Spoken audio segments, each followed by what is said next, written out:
Testimonios de terror. Las víctimas de la represión del régimen de Maduro relatan su sufrimiento ante la OEO. El prestigioso Instituto Casla presentó hoy ante el organismo un nuevo informe sobre los crímenes de lesa humanidad en Venezuela. El documento relata violaciones sistemáticas a los derechos humanos perpetradas por el régimen de Nicolás Maduro y señala la complicidad del régimen cubano con estos horrores. Se solicita a la Corte Penal Internacional que investigue la intervención y participación de otros estados en la Comisión de Crímenes de Lesa Humanidad en Venezuela. Como en informes anteriores, en este también se presenta evidencia sobre los tormentos a los que son sometidos las víctimas venezolanas. El informe también trae un reconto de las denuncias en cuanto a desaparición forzada temporal, violación del derecho de la defensa, impedimento por parte de los abogados de confianza de solicitar diligencias de investigación, los organismos de inteligencia que van a buscar a los familiares de detenidos, el sometimiento a torturas físicas y torturas psicológicas, amenazas de muerte, amenaza de ir contra sus familias, traslado a centros clandestinos de torturas, violencia sexual y de género.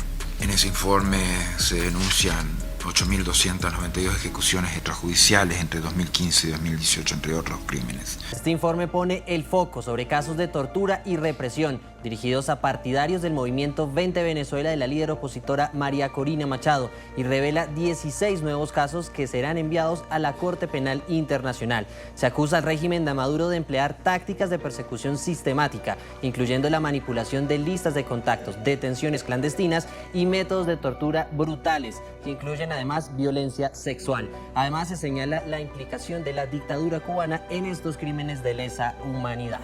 En el Instituto Casla, en marzo de este año, denunció al régimen cubano en la Corte Penal Internacional por crímenes de lesa humanidad cometidos en territorio venezolano. Pedimos al equipo de investigación de la Corte Penal que lleva el caso Venezuela 1 investigar al régimen cubano por su participación directa en la formación, planificación de la represión, persecución y en la inducción y ejecución de crímenes tipificados en el Estatuto de Roma. El Instituto Casla obtuvo con carácter de exclusividad para esta denuncia los 8 acuerdos firmados entre Cuba y Venezuela el 26 de mayo del 2008 por el general Álvaro López Miera, en aquel entonces viceministro de la Fuerza Armada Revolucionaria de Cuba y jefe del Estado Mayor General, y el general Gustavo Reyes Rangel Briceño, ministro de Defensa 2008-2009. Ahí están las firmas de los dos. Son 8 acuerdos confidenciales donde prácticamente el gobierno de Chávez en aquel entonces deja penetrar totalmente a la Fuerza Armada y a los organismos de inteligencia por parte de los cubanos. Álvaro López Miera es actualmente ministro de la Defensa de Cuba y vemos, por ejemplo, cómo ha estado en otros países firmando acuerdos de cooperación, los amigos de Maduro, Rusia y Bielorrusia. Resaltamos 3 acuerdos específicos que tienen que ver con la parte de inteligencia y contrainteligencia que firmaron y de cómo el DGCIN se transformó en el monstruo torturador a cargo del comandante en jefe de la Fuerza Armada, presidente de la República. Es él el que tiene la responsabilidad de todo lo que sucede en Venezuela en materia de represión y persecución y tortura. Y no se le puede quitar la responsabilidad. Él no se puede lavar la cara porque él está a cargo de los 2 organismos de inteligencia. El primer acuerdo habla sobre la creación y condiciones de permanencia en Venezuela del Grupo de Coordinación y Enlace de Cuba. El segundo acuerdo sobre el desarrollo del servicio de inteligencia militar. Y el tercer acuerdo sobre la asistencia técnica en la esfera de contrainteligencia, la creación del DGCIN, el pase del DIN al DGCIN y el manual de operaciones especiales. Revisemos en nuestra pantalla precisamente los patrones de torturas denunciados por Casla. Lo vemos.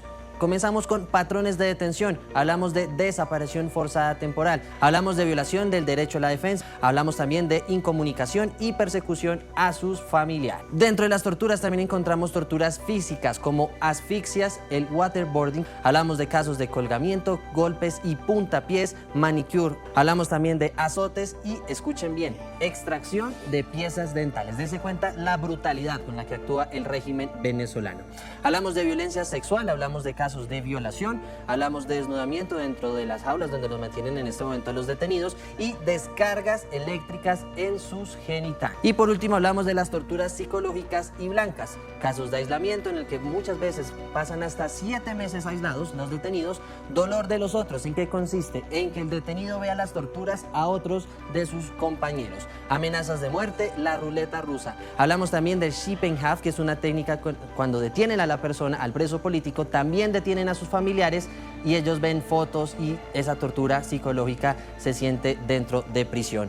Además los exponen al hambre y Casla además contó que 2 personas intentaron suicidarse debido a que no soportaban más la tortura. Escuchemos los desgarradores relatos de las víctimas de estos abusos y cómo participan agentes cubanos. Me quitaron los zapatos y al igual que todos los días me colocaron boca abajo, me sujetaron 2 agentes y comenzaron a darme latigazos por las plantas de los pies.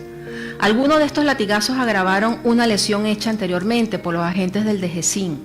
Varias uñas de mis pies se cayeron a los días motivados a los golpes y las torturas sufridas. Había un cubano que riéndose le decía a quien me azotaba: me parece que no le estás dando con suficiente fuerza al grandote. Creo que voy a tener que enseñarte cómo se hace. Y ese cubano me azotó brutalmente los pies. La otra víctima dijo lo siguiente: ¿quién necesita un cuerpo de inteligencia que funcione bien si en el mismo DGCIN trabaja el fiscal y el juez que te acusa?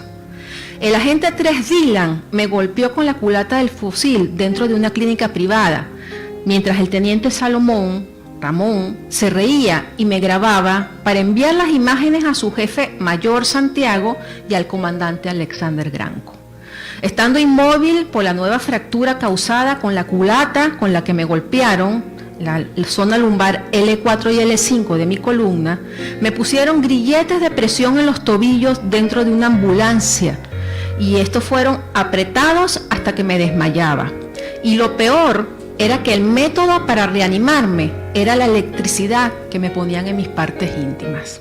A continuación les presentamos el testimonio de otra de las víctimas de la barbarie del régimen de Venezuela. Bienvenido al infierno, piénsalo. Eso me decía cada vez que me enviaban a un calabozo que se llamaba el cuarto de los locos. Luego me levantaban de la silla, me esposaban con las manos hacia atrás, tapaban mi rostro con la capucha y me llevaban a ese calabozo que acabo de mencionar, el cuarto de los locos. Quien me llevó a este cuarto fue el primer teniente Saúl Méndez. Nunca lo olvido, porque pude verlo cuando tapó mi rostro y me sujetó el brazo. En este cuarto me las arreglé para poder subirme la capucha y poder ver cómo era ese lugar. Las paredes eran acolchadas con goma de espuma forrada en una tela color verde oscuro. El cuarto estaba bastante oscuro. La poca luz que había provenía del pasillo que entraba por debajo de la puerta. Siempre hacía frío por el aire acondicionado y dentro había un pote vacío de agua mineral que se usaba para orinar en ese cuarto de tortura. En ese lugar estuve en mis lapsos de descanso cuando no estaba siendo torturado en la oficina. De nuevo en la oficina, atado a la silla, me sacaban el aire con golpes en el estómago, levantaban la capucha que tenía en el rostro, me echaban insecticida cerca de la nariz y la boca para que eso fuera lo que inhalara cuando intentara recuperar el aire. El mismo proceso lo repetían con gas lacrimógeno, lo cual era más peligroso para mí porque resulta que soy alérgico al gas lacrimógeno. Eso congestionó mis vías respiratorias. Eso me ocasionó un paro respiratorio. Estaba perdiendo la conciencia y casi no podía respirar. Me sacaron de esa oficina y me llevaron a otra, en donde estaba un médico que me estabilizó con inyecciones. Luego de nuevo me llevaron a la misma oficina, en donde me ataron de nuevo a la misma silla. Estas personas querían que grabara un video en donde admitía la culpa y a su vez debía señalar a varios dirigentes políticos para inculparlos con varios delitos. Pero por negarme, uno de ellos deslizó sus dedos sobre mis hombros